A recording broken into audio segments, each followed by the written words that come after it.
Hello, in front of me I've got Blackview BV6600E and Samsung Smart TV. In this video I'll show you how to cast screen from smartphone to TV using YouTube app.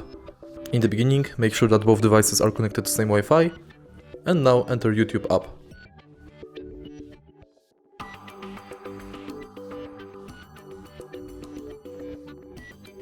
Find the video you would like to cast.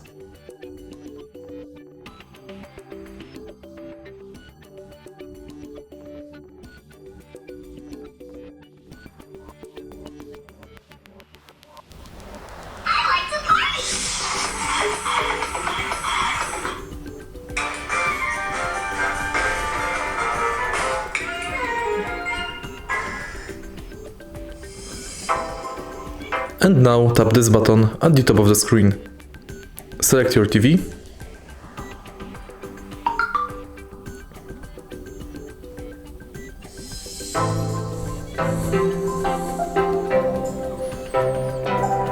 And it's done. If you find this video helpful, please leave like, comment and subscribe.